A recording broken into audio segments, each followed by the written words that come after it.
buscan a un homicida de adultos mayores. Era una desesperación terrible de parte de la autoridad, pero seguían matando a los viejitos, a las viejitas. Llegó un momento tan desesperado de saber y de detener, que les digo, como no sabían ni siquiera si era hombre o si era mujer, hicieron una redada sobre Calzada de Tlalpan. Literal, levantaron a todas las chicas trans que laboraban ahí. Hola, ¿cómo están? Bienvenidos a este capítulo especial de mi podcast Sin Ley. Yo soy C4 Jiménez, y hoy vamos a platicar de toda la investigación que hice hace muchos años sobre el asesino o la primera asesina serial que hubo en nuestro país, Juana Barraza Samperio, la Mataviejitas. Les voy a contar cómo empecé a investigarlo, cómo me hice adicto a todo el caso.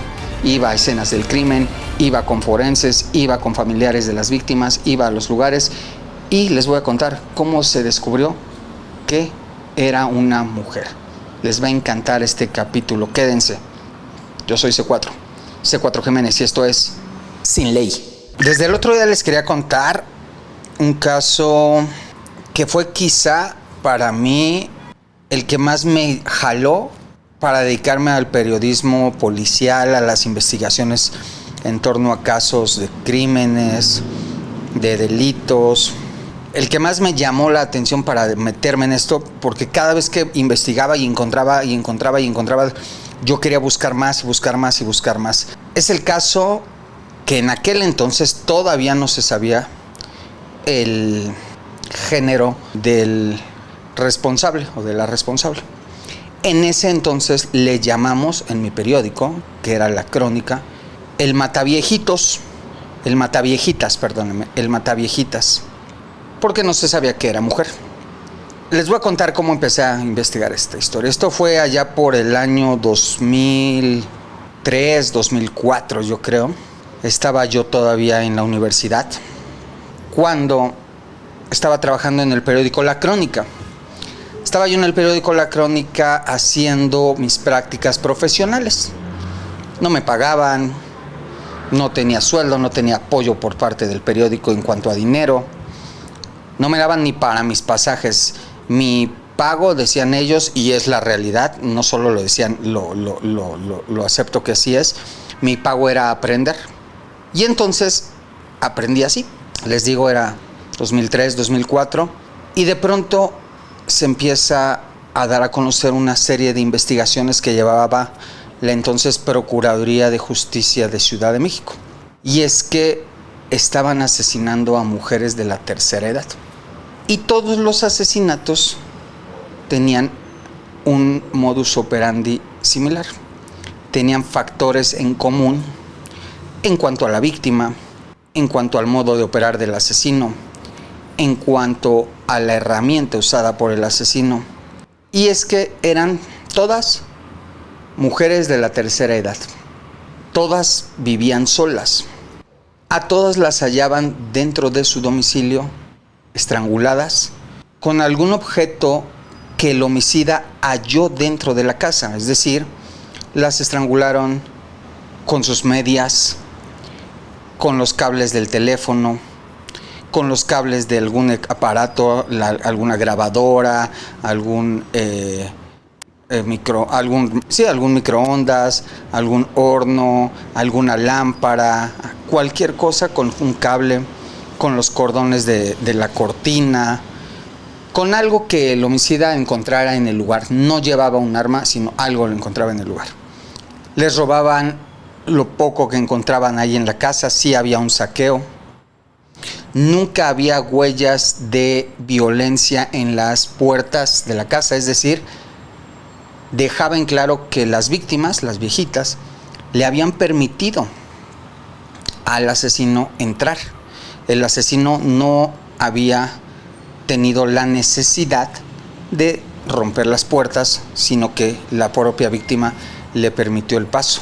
Y algo que era muy recurrente es que encontraran en la mesa cerca del lugar donde hallaban a la víctima algún tipo de documentación con los que ellos demostraran que eran mayores de edad. Recuerdo mucho que los primeros que sacaron una nota sobre el tema fueron los del periódico Reforma en aquel entonces. El periódico Reforma sacó una nota que decía, buscan a un homicida de adultos mayores, y hablaba sobre 4 casos, decían ellos, que tenían similitudes. En aquel entonces Reforma era un periódico bastante fuerte, que en cuanto publicaba algo, muchos se volcaban a darle seguimiento. Y en aquel entonces sale esta nota en el Reforma, y recuerdo que empiezan a hacer muchas preguntas para ver qué pasaba, y le preguntan al entonces procurador Bernardo Batis qué había de esa situación, y Bernardo Batis sale y dice que eso no era cierto, que ellos no tenían ninguna investigación y que seguramente el periódico estaba equivocado. Recuerdo muy bien que cuando me hablan de mi periódico, en la crónica que yo estaba, y me preguntan sobre el tema, mi respuesta fue esa: el procurador acaba de decir que eso no es cierto y que no hay nada de eso. Y mi jefe inmediato me regañó, me dijo: ¿y qué, tú eres el vocero del procurador? ¿Tú vas a decir lo que diga el procurador? Tú eres reportero, tú ponte a investigar, lo que diga el procurador a mí no me interesa, ponte a investigar. Yo tenía muy poco en esto de la reporteada, tenía muy pocos contactos, no conocía gente, y recuerdo que pregunté con las pocas personas que conocía y casi nadie me daba información. Y mis jefes me asignaron a investigar qué había de ese caso. Me puse a rastrear, y lo poco que pude saber fue que al menos 3 de las víctimas que decían que habían hallado, las habían encontrado en lo que era la delegación Benito Juárez. Recuerdo que en aquel entonces me fui a la Benito Juárez, yo no tenía ni carro, ni tenía moto, ni tenía nada, me fui para allá, me acuerdo, en metro, por allá anduve, y fui a la Fiscalía de la Benito Juárez. Me acuerdo que fui a buscar a un comandante que estaba, bueno, a algún policía, yo no conocía a nadie. Llegué y me encontré con el comandante de la Benito Juárez y le dije: ¿qué tal? Soy Carlos Jiménez, soy reportero de La Crónica y quería preguntarle algunos casos. Por supuesto, me mandó a volar, me dijo que estaba loco, que él no me podía dar información, y me corrió casi. Por fortuna, cuando yo llegué, me anuncié y estuve preguntando con varias personas, y una de ellas, yo creo que se apiadó de mí o no sé qué pasó, pero me vio todo desconcertado y desconocedor. Y cuando ya me había corrido el otro comandante, él se acercó y me dijo: te voy a dar unos datos, nada más no le digas a nadie que yo te los di, yo sé algunas cosas. Y lo que me dio fueron direcciones de las víctimas que ellos estaban investigando que podían hacer así. Les digo, yo no tenía un carro, no tenía nada, no tenía para pasajes, y me fui caminando a las distintas direcciones y me fui encontrando con domicilios en la Benito Juárez, sellados, tenían los sellos de la Procuraduría, sellos que decían asegurado el domicilio, y ahí decían: está asegurado por esta Procuraduría por el delito de homicidio. Y entonces lo que hice fue empezar a preguntar a los vecinos, y todos los vecinos coincidieron en esos 3 casos, porque fueron 3 casas las que yo encontré. Todos coincidieron en que efectivamente ahí vivía una mujer de la tercera edad, y ahí la habían asesinado. Ellos no sabían exactamente cómo, pero sabían que la habían asesinado ahí. Me recuerdo que con esos datos regresé yo a la Fiscalía Benito Juárez y busqué otra vez al comandante. El comandante que les digo que no me quiso dar nada. Y le dije: oiga, ya tengo información, ya tengo los lugares, ya tengo los nombres de algunas víctimas, ya tengo las fotos del lugar. Usted dígame, ¿qué más hay? Como ya me vio que sí estaba interesado, que ya tenía información, e incluso le preocupó, porque él era el que llevaba el caso en ese momento, me dijo: te voy a pasar algo de información, pero no le vas a decir a nadie que fuimos nosotros. Y recuerdo que tenía un retrato hablado en la mesa. Recuerdo que le pedí que me lo pasara y me mandó a volar. Me dijo que no podía darme lo que no. Y recuerdo que cuando me fui, yo salí de la fiscalía, pasé hacia el Parque de los Venados, y me alcanzó. Y me dijo que si yo le invitaba algo, me regalaba el retrato hablado. Me acuerdo que les digo, yo no tenía sueldo, no tenía para pasajes y traía muy poco dinero, pero le dije, traigo tanto. Y me lo dio. Por supuesto que me quedé sin dinero, pero esa información que yo conseguí y ese retrato hablado me dieron mi primer portada del tema de El Mataviejitas, la que les digo, no sabíamos todavía que era mujer. Y entonces salimos al otro día en la crónica, la foto del retrato hablado, las fotos de las puertas aseguradas que decían homicidio y el dato. Sí buscan un Mataviejitas en Ciudad de México. Desde ese día, todos los días mi vida era dedicada a buscar qué pasaba con los asesinatos de personas de la tercera edad. Cada asesinato de mujeres de la tercera edad en aquel entonces estuve yo presente en el lugar, preguntando con la gente, preguntando con los vecinos, en algunos casos preguntando con la familia, en algunos casos incluso estuve dentro de la escena del crimen. Creo que ya les conté una historia de cuando me fui a meter a una viejita que literal le encontré en el piso y pasé encima del cuerpo. No había caso en esa investigación en el que no estuviera yo. Y les digo, en aquel entonces todos pensaban que era un hombre el que estaba asesinando a las viejitas, porque los testimonios que daban las víctimas todos eran similares y decían que era una persona alta, que era una persona fornida, que era una persona de cabello corto, que a veces llevaba bata de doctor. Y entonces por eso decían el Mataviejitas, se busca un Mataviejitas, se busca el Mataviejitas. Y la desesperación de la autoridad, primero por negarlo y luego por encontrarlo al mismo tiempo, era muy complicada. ¿Por qué? En aquel entonces el jefe de gobierno era Andrés Manuel López Obrador. Y él estaba promoviendo lo que llamó en ese entonces, lo que llamaba la gente la tarjeta de Obrador, que era la tarjeta de apoyo para personas adultas mayores. Y les daba una pensión, un depósito, creo que mensual. Mi abuelita lo tenía y era muy feliz con ese depósito. Pero ese era el arma que tenía el Mataviejitas para engañar a sus víctimas.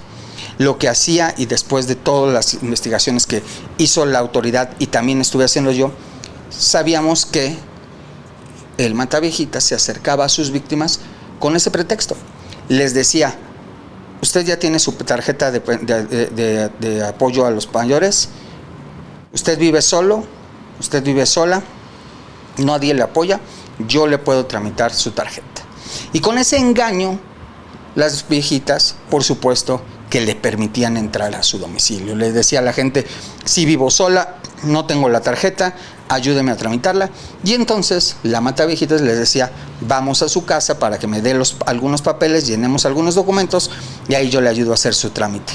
Ese era el gancho y así entraba. Por eso nunca había huellas de forzaduras en las chapas, por eso nunca había una huella de violencia al ingresar al domicilio, porque las viejitas le permitían entrar al lugar a quien después las iba a asesinar. Esto era algo que ya se sabía, incluso yo lo platicaba con mi abuelita. Mi pobre abuelita, me acuerdo que me contaba una ocasión que fue al mercado, venía cargando las bolsas del mandado, no podía cargarlas de lo cansada que estaba, y se le acercó una persona a decirle, señora, yo le ayudo a cargarle sus bolsas, se las llevo a la casa. Señora, usted ya tiene su tarjeta de adulto mayor. Mi abuelita dice que en cuanto escuchó eso, agarró sus bolsas y apenas si podía caminar, pero las agarró y se fue. Porque esa era la advertencia que se le estaba dando a las personas de la tercera edad, pero al mismo tiempo Andrés Manuel López Obrador decía que era algo que no existía, que no estaban matando a los viejitos, porque lo que él decía es que estaban tratando de atacar precisamente su programa de adultos mayores. Por un lado, Andrés Manuel presionaba a Bernardo Batis para que detuviera a esta persona, pero por otro lado decía que no existía, porque no podía aceptar eso. Era tanto la forma de negar el caso de Andrés Manuel, que durante las investigaciones yo pude obtener un informe de la Dirección de Servicios Periciales. Era un informe que tenía cada uno de los homicidios registrados similares desde 1998. y tenía más de 30 crímenes. El informe traía los nombres, las direcciones, las fotografías, la forma en la que fueron asesinadas las víctimas y los hallazgos en cada uno de los casos. Todos coincidían en muchas cosas. La forma en que entraron las víctimas, el asesino, la forma en que hallaron a las víctimas, la forma en la que las asesinaron. Todas murieron estranguladas y golpeadas, todas. No había una sola a la que no. Todas había huellas de saqueo mínimo en el domicilio. Todas eran mujeres que estaban o vivían solas o pasaban la mayor parte de su día solas en casa. Y había un apartado en específico que decía en los hallazgos que en 4 crímenes distintos habían hallado la misma huella dactilar. Es decir, la misma persona había estado al menos ya confirmado en 4 de los crímenes. Y esto hablaba de un homicida serial. Recuerdo perfectamente que publicamos esa noticia en la crónica. Recuerdo perfectamente que le pusieron: si buscan un homicida serial, tienen sus huellas. Pusieron parte del expediente que yo publiqué. Y al otro día, bueno, el día que se publica, le preguntan a Andrés Manuel López Obrador qué hay sobre eso. Y Andrés Manuel López Obrador voltea a ver a Bernardo Batis y le dice: ese informe de verdad que no existe. Ese informe es falso, ¿verdad, procurador? Es un informe que yo había obtenido de la oficina de Bernardo Batis.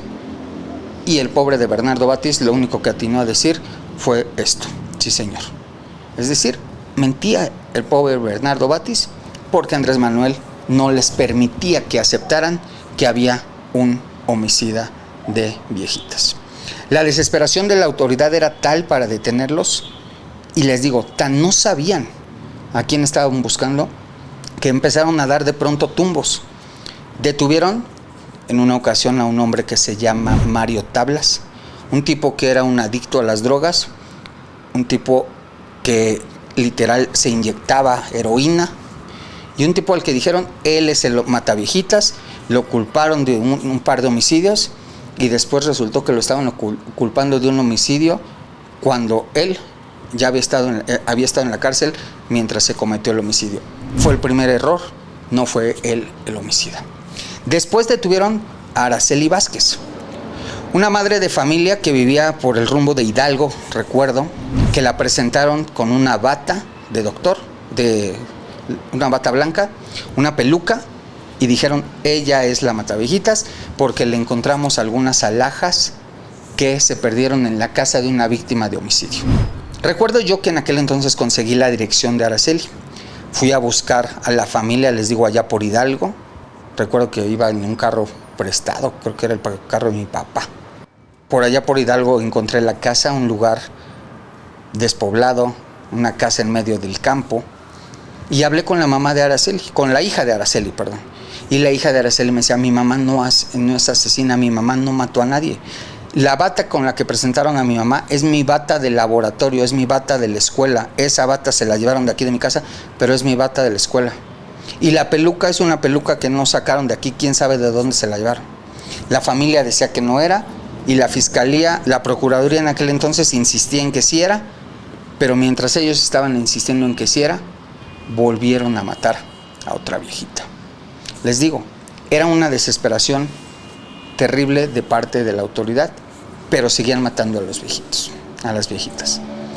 Llegó un momento tan desesperado de saber y de detener, que les digo, como no sabían ni siquiera si era hombre o si era mujer, hicieron una redada sobre Calzada de Tlalpan.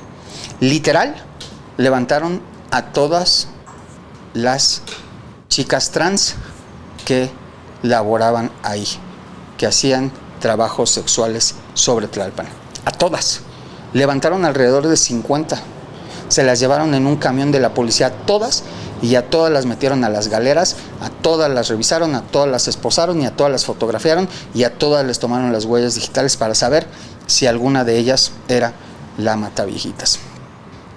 No sabían ni siquiera si era hombre, no sabían si era mujer, y como sospechaban que podía ser una chica trans, porque era alta, era fornida, y la fuerza que tenía para asesinarlas, pero estaba vestida de mujer, Por eso hicieron esa redada y se llevaron a todas. En aquel entonces no existía el actual sistema de justicia que no te permite detener actualmente. Actualmente, si no hay una orden de aprehensión o te detienen en un delito flagrante, no te pueden capturar. En aquel entonces no existía eso. La Procuraduría sospechaba de ti, iba, te agarraba, te levantaba y luego ya veía si te dejaba o no. Y por eso hicieron esa redada. Esa redada, recuerdo, cuando detuvieron a todas las chicas trans las tenían esposadas en la parte baja del búnker, uno que se llama la Agencia 50.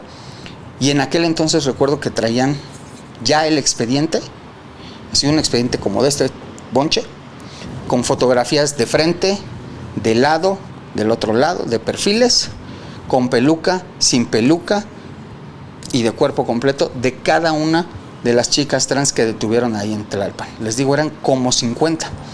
Estaban en esas revisiones, estaban haciendo el comparativo de esas huellas dactilares, estaban revisando todo eso, cuando de pronto, ¡pum!, les vuelven a matar a otra viejita, justo en una colonia que está en lo que es el cruce de Insurgentes y Viaducto. Por ahí, seguramente ustedes ubican Insurgentes y Viaducto, hay una gasolinería. Ahí atrás, en una calle, ahí encontraron una vez más a una viejita muerta. Recuerdo incluso que llegué yo al lugar y los policías judiciales de aquel entonces, del área de homicidios, de un grupo que le llamaban el Grupo Pegaso, llegó uno de ellos con todo el expediente de las fotografías de las chicas trans, a ver a los vecinos, a ver si alguien ubicaba alguna de las fotografías, porque otra vez se hablaba de exactamente lo mismo. Una mujer alta, fornida, cabello corto, y que no estaban ni siquiera seguros, precisamente por la corpulencia, si era mujer, pero estaba vestida como mujer. Revisaron todos los expedientes de las chicas trans que detuvieron y al final dieron por hecho que no era.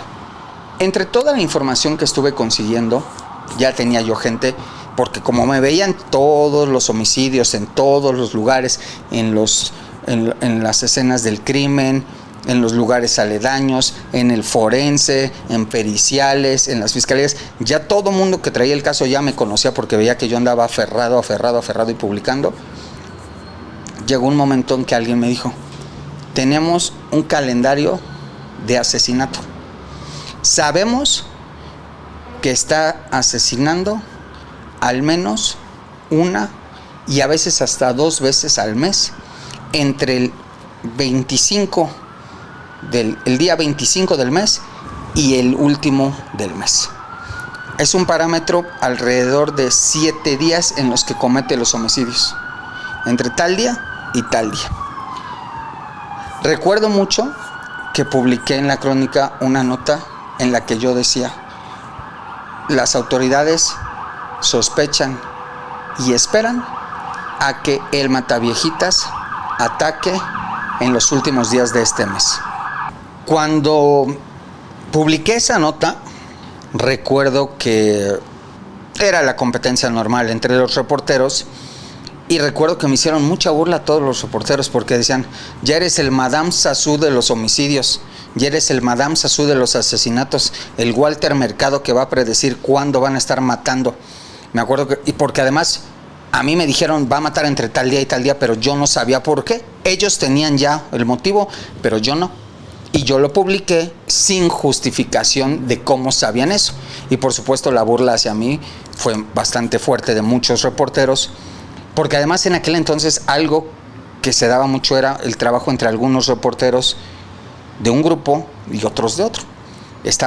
Trabajaba el reportero de Reforma con el reportero del Universal, el reportero de Milenio, el reportero de Monitor, y yo era de la Crónica y yo trabajaba con la prensa, con Diario Monitor, recuerdo, y entonces era como la competencia entre grupos y grupos, pero yo estaba tan aferrado que la realidad es que en aquel entonces le gané muchas veces, si no es que muchísimas, a Reforma y al Universal, que eran los diarios fuertes en ese momento, y más contra la Crónica. La Crónica era un periódico muy pequeñito, pero mi aferración era tal que ganaba muchas de las notas y entonces ya era un pique entre los reporteros que cuando yo publiqué esa nota fueron a decir en sus redacciones que estaba yo loco, que les digo que yo era la Madame Sassou de los homicidios, y estaban ellos en la burla cuando llega un día 27 de mes, y ¡pum!, matan a una viejita.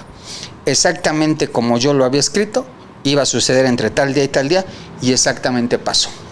Y 2 días después, otra viejita, es decir, 2 asesinatos en el periodo que yo había dicho, tal y como yo lo había dicho. Yo había puesto asesina entre 1 y 2 ocasiones en los días tal y tal. ¿Por qué? No lo sabía, pero sabía que las autoridades tenían ya ese registro y así lo publiqué.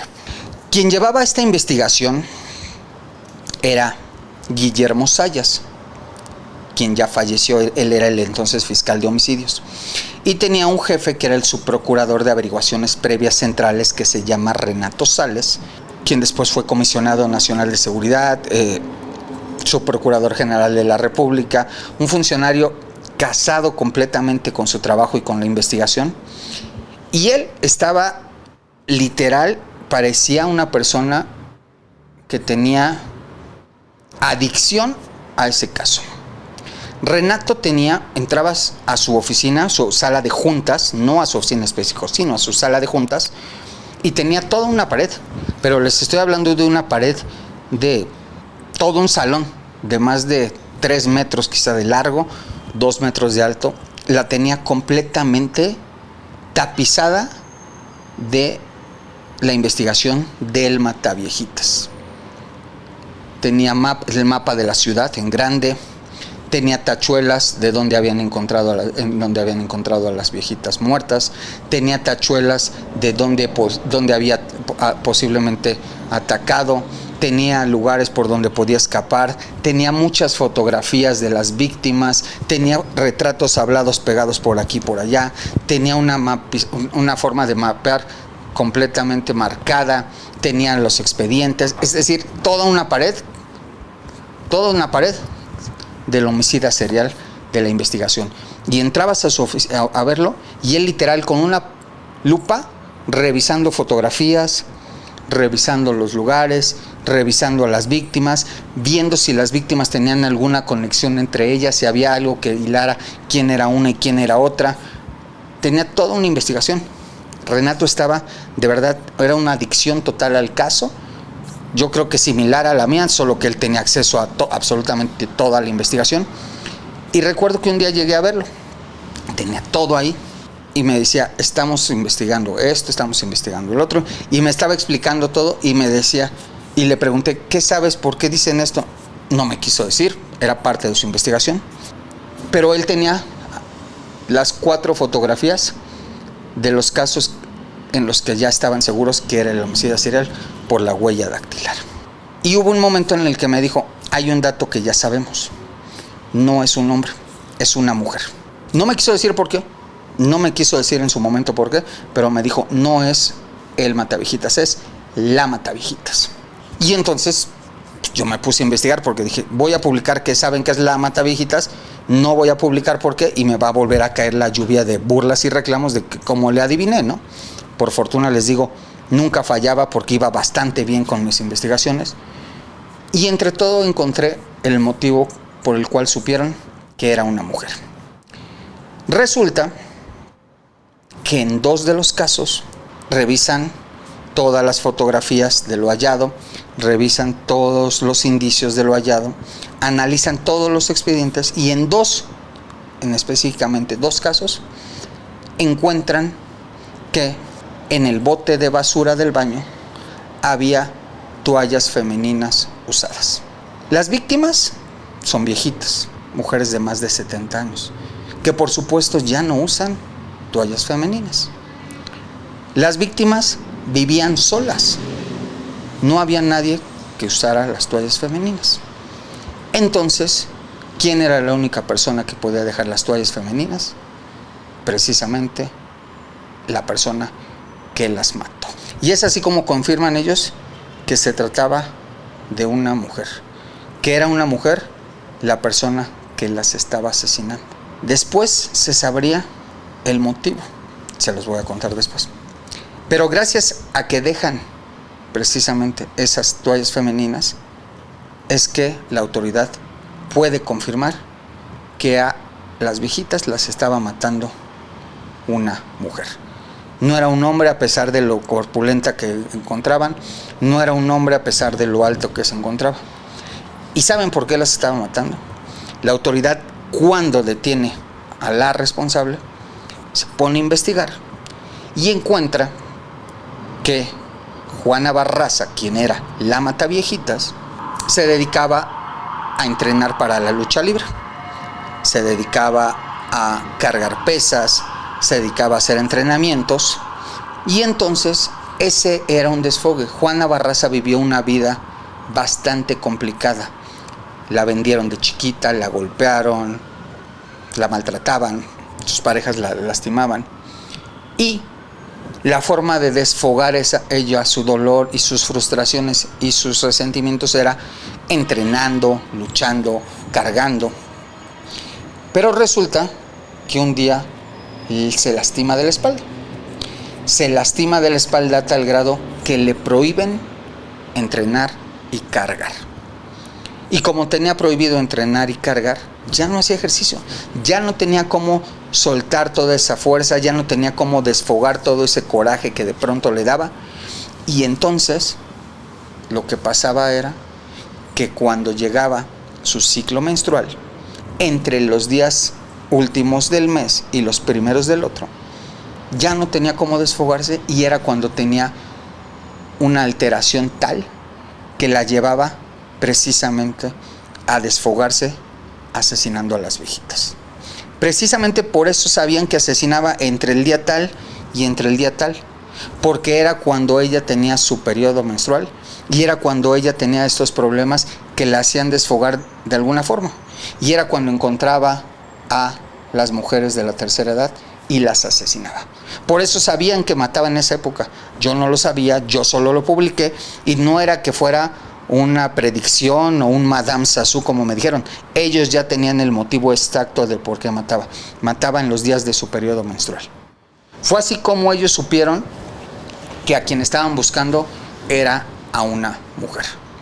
En ese momento todavía no sabían quién era esa mujer, porque Juana Barraza no había cometido ningún delito y no había dejado sus huellas con antecedentes en ningún lado, porque no tenía ninguna relación con las víctimas, porque las víctimas no tenían relación hacia ella. Es decir, no había un hilo conductor que los llevara a descubrir quién era la asesina de viejitas. Ahora sí, la Mataviejitas. En todo este mapa que les conté que tenía Renato Sales en su oficina, había algo en común entre todas las víctimas, y es que todas vivían cerca o de un parque o un jardín o de un mercado.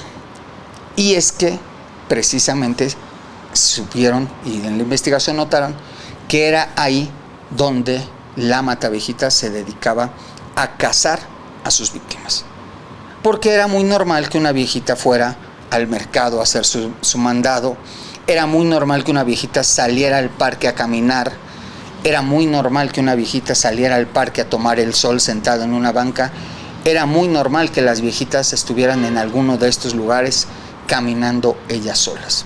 Y entonces lo que hizo Renato Sales y el entonces subsecretario de Seguridad Gabriel Regino fue armar algo que llamaron ellos el operativo Parques y Jardines. Este operativo Parques y Jardines lo que hacía era precisamente poner patrullas en estas zonas cercanas a los parques. Era una forma de tener a alguien muy en alerta en los puntos donde posiblemente podía estar la Mataviejitas. Implementaron este operativo Parques y Jardines, y por otro lado ya había una aceptación más de que sí había un homicida, y entonces empezaron a distribuirse las fotografías de los retratos hablados de quienes ellos sospechaban era la asesina de viejitas. Pero lo que sí no pasaba era que los crímenes se detuvieran.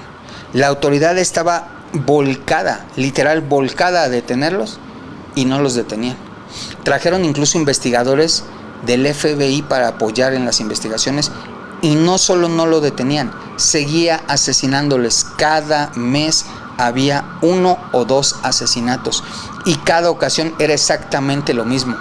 Mujeres solas, mujeres de la tercera edad, mujeres a las que encontraban estranguladas, mujeres a las que no les habían robado casi nada, mujeres a las que la misma víctima, había dejado entrar a su homicidio. No había cambio en las cosas, no había ningún. Los crímenes seguían cometiéndose y la Procuraduría no lograba detener al Mataviejitas. Sin embargo, el operativo Parques y Jardines, a pesar de que era algo que buscaba un Dios nos ayude que sirva de algo, ese operativo fue el que permitió la captura de la Mataviejitas.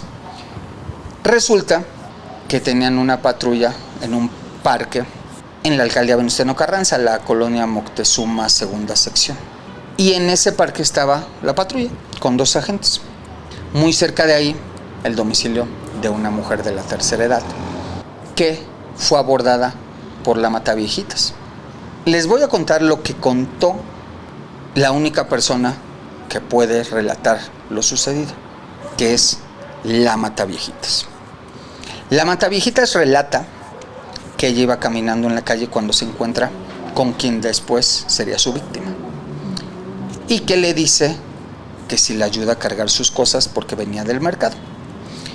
Entran a su domicilio y cuenta la Mataviejitas que le dijo que si le daba trabajo, que la señora le dijo que sí, que quería trabajo, y ella le dijo que quería trabajo para hacer el quehacer. Dice Juana Barraza, o dijo en aquel entonces Juana Barraza, que la señora le dijo sí y te voy a pagar tanto. Juana Barraza cuenta que se quejó, que le dijo que era muy poco lo que le estaba pagando y que en respuesta a esa señora le dijo, insisto, eso lo dice Juana Barraza, que la señora le respondió, todavía son gatas y todavía se quejan de que uno les da trabajo y que les paga eso. Juana Barraza dice que se molestó mucho, que se sintió muy ofendida, que no le gustó que hablara así de ella, que no le gustó que fuera soberbia, que fuera alzada, que fuera tan ofensiva con ella, y que se molestó. Que entonces tomó un estetoscopio que traía, que estaba ahí, que se lo enredó en el cuello y la estranguló hasta matarla. Después de esto, Juana Barraza intenta escapar. Para fortuna, si quieren llamarla así, de la autoridad y de lo que pasó, en ese momento iba llegando al domicilio una persona que vivía en la parte de atrás de la casa, una persona a la que le rentaban un cuarto en la parte trasera.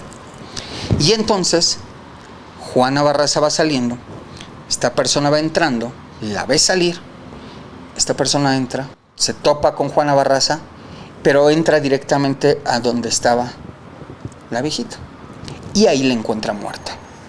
Al ver esto, sale corriendo para buscar a Juana Barraza y comienza a perseguirla. Muy cerca de ahí estaba el parque y ahí estaba una patrulla colocada por el operativo Parques y Jardines. El joven que iba correteando a Juana le pide apoyo a los policías y los 2 policías que estaban ahí bajan de su patrulla y detienen a Juana Barraza. Recuerdo perfectamente que estaba yo en las oficinas de la Procuraduría aquí en la colonia de Doctores cuando empezó a llegar la noticia de que ya habían detenido a la Mataviejitas. En aquel entonces no había WhatsApp, no había cosas de redes sociales, no había Twitter, no había todo el cúmulo de información que ahora se puede informar. Nada más estaba el rumor de que ya habían detenido a la Mataviejitas y que la tenían detenida en la Moctezuma, segunda sección.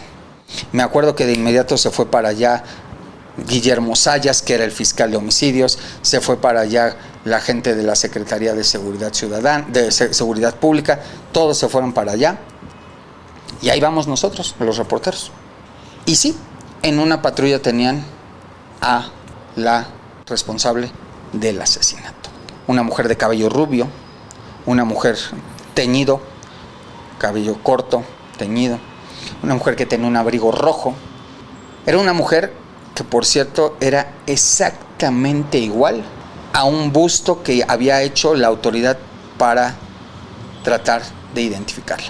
Durante toda la investigación les digo que trajeron gente del FBI, gente experimentada, y entre todo lo que hicieron, con los datos que tenían, con las descripciones, con los retratos hablados, hicieron un busto que era de una persona de cabello corto, de una mujer cabello rubio, de una mujer con un suéter rojo, y era, pero de verdad, muy, muy, muy parecida a Juana Barraza detenida. Me acuerdo que cuando llegamos la tenían ahí los policías, estaba el secretario de seguridad y la bajaron de la patrulla. La bajaron de la patrulla para mostrarla a los medios de comunicación. Éramos muchísimos reporteros los que estaban ahí, muchísimos aventándonos, tratando de acercarnos, tratando de verla. Ella se tapaba con el cuello de su abrigo, trataba de taparse la cara, volteaba a ver a todos y hacía movimientos con las manos, decía cosas. Por acá hablaba a la autoridad y le dicen, le ponen en los micrófonos a ella, y ella dice que a ella sí la mató, pero que no a todas las que estaban diciendo. Decía, no, yo no hice todo lo que andan diciendo, a esta sí, pero no a todas las demás. Incluso recuerdo perfectamente una frase que se me quedó muchísimo tiempo, con la que nos reíamos, con la que nos burlábamos, con la que hacíamos bromas, pero que se marcó mucho de parte de Juana Barraza. Y ella dijo, solo Dios sabe lo que hizo, solo Dios sabe lo que hice, hay un Dios que todo lo ve. Dice, hay un Dios que todo lo ve y yo no hice eso.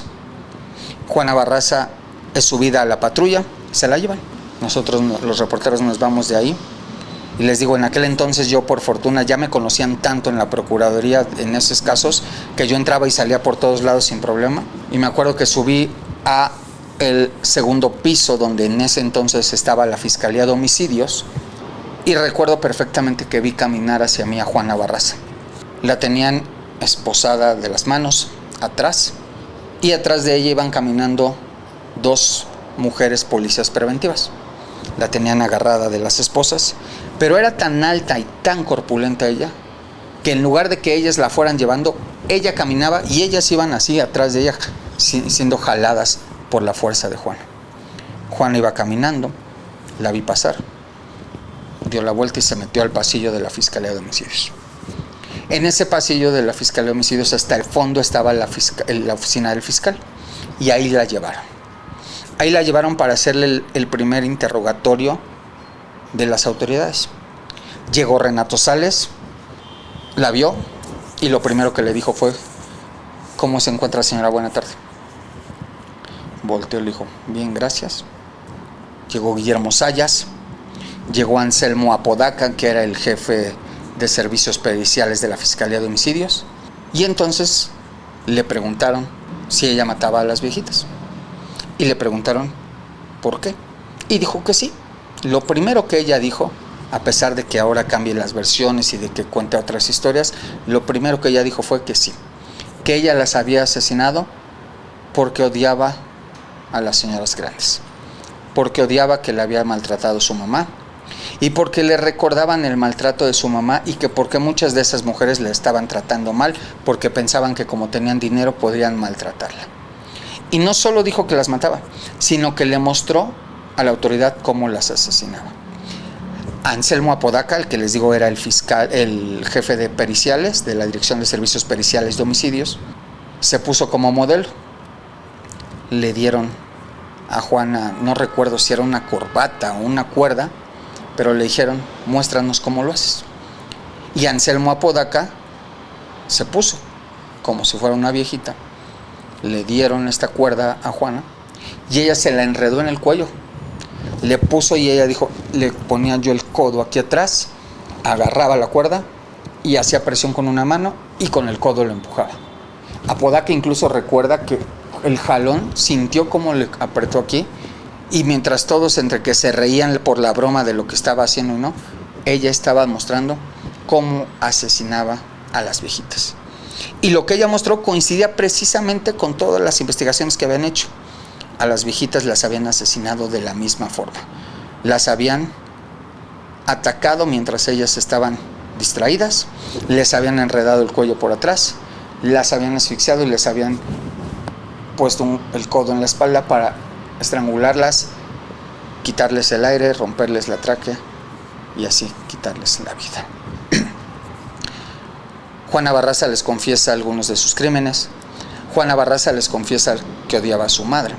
Juana Barraza les platica que le habían matado a un hijo, que le mataron a un hijo a batazos cuando era joven, porque dice ella que ella iba con su hijo, que unos borrachos le pidieron dinero, que no tenía dinero, que su hijo le dijo que no tenía dinero y que le habían pegado. Ella les cuenta que de chiquita su papá la vendió por unas cervezas. Les cuenta que su mamá no la quería. Les cuenta una vida muy trágica.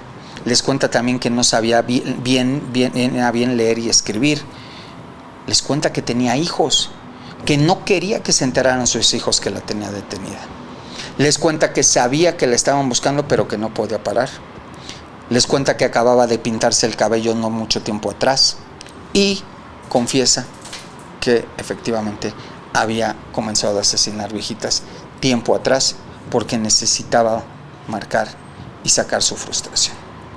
Fueron alrededor de 6-7 años de investigación de la autoridad tratando de dar con Juana Barraza, que no tenía en ese entonces nombre, no tenía ni siquiera género definido, no sabían quién era, sabían que era un asesino de viejitas al que llamábamos el mataviejitas. Después de todo ese tiempo, después de toda esa investigación, después de saber que era una mujer, dieron con Juana Barraza Samperio. Juana Barraza Samperio confesó algunos crímenes, ahora tengo entendido que los niega, tengo entendido que en prisión se ha dedicado ella a poner como un salón de belleza, a pintarles el cabello a otras internas, a ayudarlas en cómo se arreglan. Tengo entendido que niega haber participado en algunos de los crímenes. La realidad es que en el momento de su captura ella contó muchos detalles de lo que la autoridad ya sabía, solamente que no tenía el rostro del criminal.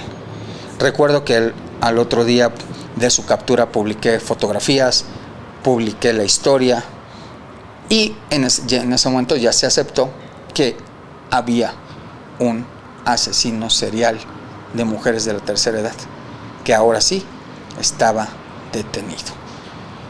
Hoy Juana Barraza Samperio se encuentra en prisión. Les contó ya, en aquel entonces les contó y ahora lo relata también, que ella era luchadora, que le llamaban la Dama del Silencio. Incluso TV Azteca la entrevistó en algún momento cuando estaba en una pelea abajo del ring viendo las luchas. Le preguntaron, ¿usted es ruda o es técnica? Y ella dijo, 100% ruda. Y sí, tan ruda era que estaba asesinando viejitas. Juana Barraza Samperio está en la cárcel. Esa mujer que se llamó, que se conoció como la Mataviejitas, no se quedó sin ley. Hasta aquí llegamos el día de hoy con mi podcast Sin Ley. Muchas gracias, espero que les haya gustado. Recuerden, no dejen de escucharnos en todas las plataformas donde escuchen podcast, también en YouTube. Gracias por habernos escuchado. Nos vemos la próxima semana. Yo soy C4 Jiménez y esto es Sin Ley.